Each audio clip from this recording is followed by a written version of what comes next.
ಏನೇನಿದೆ?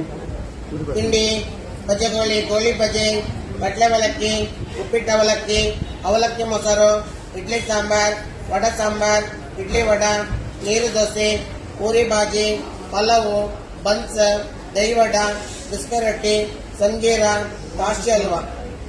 ಸಂಜೀರ ಅರ್ಥ? ಸಂಗೀರ ಅಂದರೆ ಅದರ ಒಳಗೆ ಸಿಹಿ ಇರುತ್ತದೆ, ತಿನ್ನುವಾಗ ಸಿಹಿ ಆಗುತ್ತದೆ. ಓಕೆ, ಅದು ಒಂದು ಟ್ರೈ ಮಾಡ್ತೀನಿ. ಒಂದ್ಸಲ ಪರಿಶೀಲನೆ ಮಾಡುವ. ಒಂದು ಸಂಗೀರ. ನೀರ್ ದೋಸೆ ಜೊತೆ ಏನ್ ಕೊಡ್ತೀರಾ? ನೀರು ದೋಸೆ ಜೊತೆಯಲ್ಲಿ ಚಟ್ನಿ ಮತ್ತು ಸಾಂಬಾರು ಕೊಡುತ್ತೇವೆ. ಒಂದು ನೀರ್ ದೋಸೆ ಒಂದು, ಪೂರಿ ಬಾಜಿ ಒಂದು. ಮಸಾಲೆ ದೋಸೆ ಮಾಡ್ತೀರಾ? ಮಾಡುತ್ತೇವೆ. ಈಗಲ್ಲ, ನಮ್ಮ ಪೂರಿ ಪಲಾವ್ ಇಡ್ಲಿ ಎಲ್ಲ ಖಾಲಿ ಆಗ್ಬೇಕು, ಆಮೇಲೆ ಮಾಡುತ್ತೇವೆ. 11 ಗಂಟೆ ಆಗುತ್ತದೆ.